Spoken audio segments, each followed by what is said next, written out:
Hey friends, welcome. My name is Tiffany. If you all are new here, please be sure to hit that subscribe button.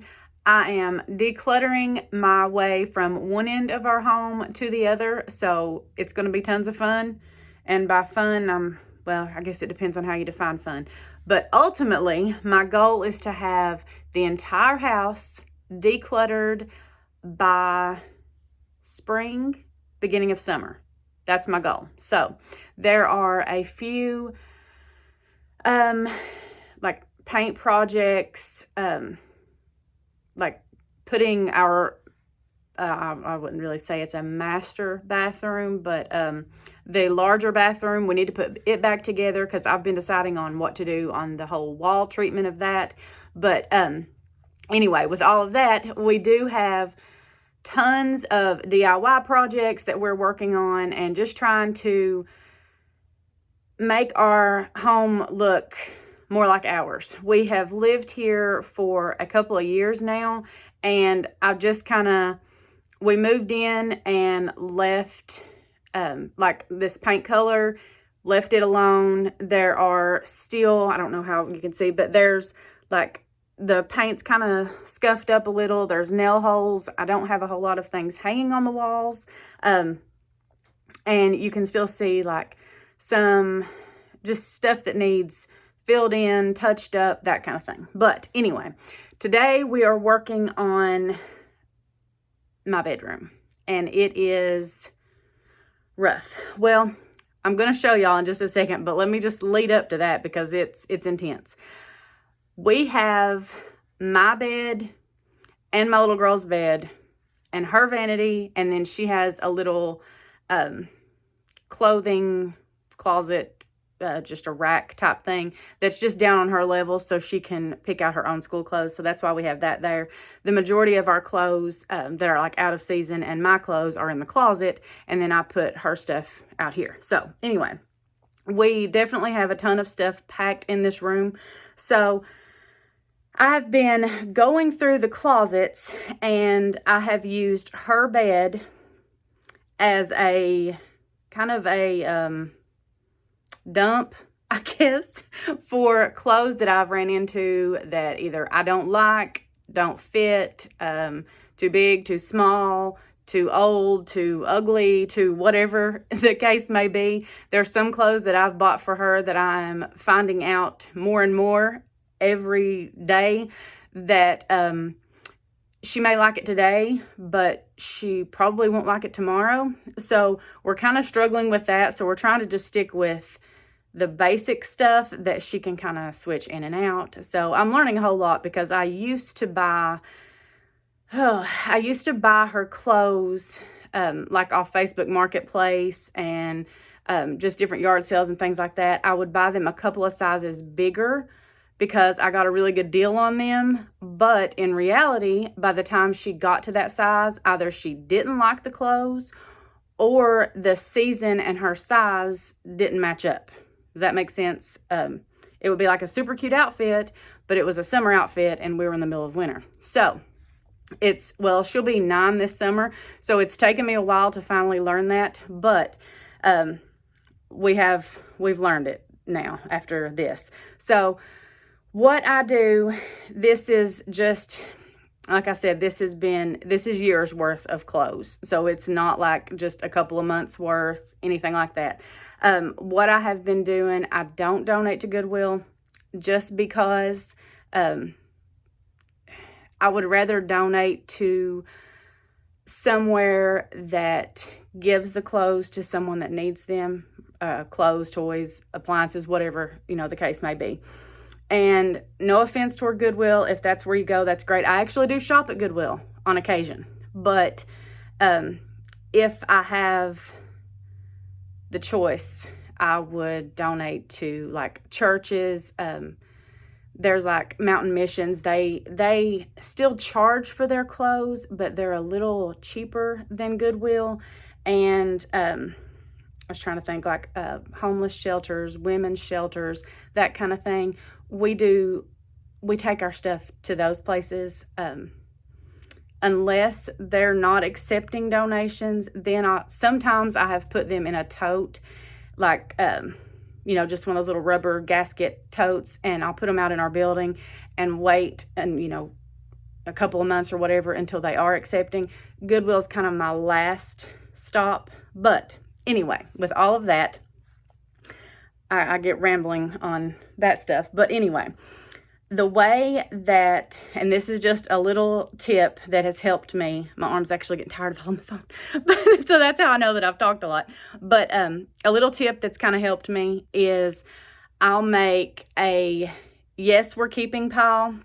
No, not in any shape, form, or fashion are we keeping this, because it's either, outgrown, don't like, don't wear, whatever, and a maybe pile. And the reason I do the maybe pile is just in case it were to be something that we're still in season and she can still wear, or if it's just something that maybe I paid a lot for that I want to see if she can get a few more wears out of it.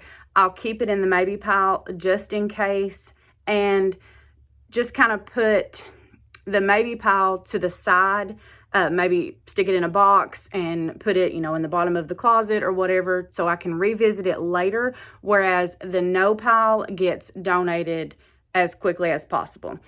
That way, it's not just stuff shuffling, because if y'all are anything like me, that's the category where I fall a lot. Instead of getting rid of the stuff, I'm just moving it from one place to the other.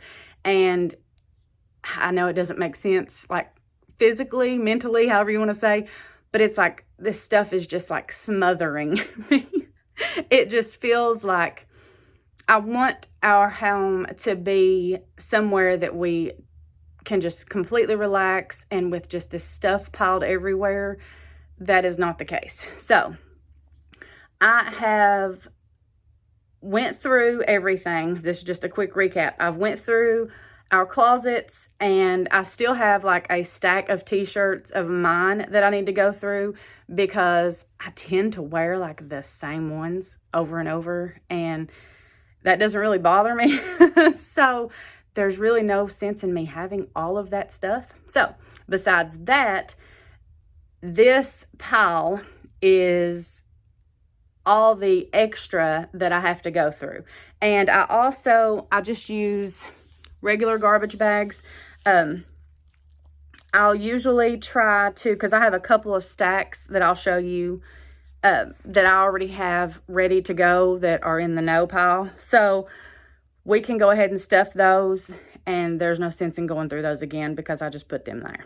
So with all of that, I just kind of threw the blanket up over the bed so I can use it as kind of like a sorting station. I try to keep all of my work clothes, my scrubs, some of the t-shirts and the sweatshirts that I just wear to work. I usually keep those in the laundry room, just in the hanging section between the washer and dryer, because it just makes it more simple to just go in there and I know exactly, this is the section that I need to pick from, and it just helps mornings or nights, whichever, that I get my clothes ready. It makes those a lot easier. So I've put it off long enough. Let's get to cleaning. This is what we are starting with. This is actually the no pile that is already ready to be put in bags. These are just some bed quilts, a couple extra pillowcases, and this.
took me about 25-30 minutes, give or take, I guess. But I still have, this is the stack of quilts, blankets, couple blankets, I think a sheet, some pillowcases, and pillows that I had stacked on her bed, and this little pile of socks. Who knew that I had a pile of socks there? But anyway, we have got 2 bags. This one is completely full, and this one is about 3/4. So good, and I'm very happy with the let me show you here. So we have our stuffed animals, and this is the bottom. This is actually a blanket, obviously, but the bottom glows in the dark. So that's her little tent type thing. But like I said, we are going to just kind of declutter the whole house and then start on this end with this bathroom. That's my plan. I don't know, because if you'll see here, I've been sanding that border off the wall. That's actually the hall going into the kitchen. So there's a few things to do pretty much everywhere, but that's okay because I don't really know of anything that makes me feel better than working on my home. So I enjoy it, and I have put it off for a long time. Like I said, we've lived here a couple of years and just kind of been going through just trying to get in the swing of things, I guess. I don't know how exactly to explain that. Maybe I'll get into that in another video, but sometimes you just try to make it, and sometimes that's the best you can do, and we're going to celebrate every victory, no matter how small. So that is your motivational speech for the day. Thank you all so much for coming along. I truly hope that I truly appreciate you all, and hope you will consider hitting that subscribe button and following along, and I will see y'all right back here next time.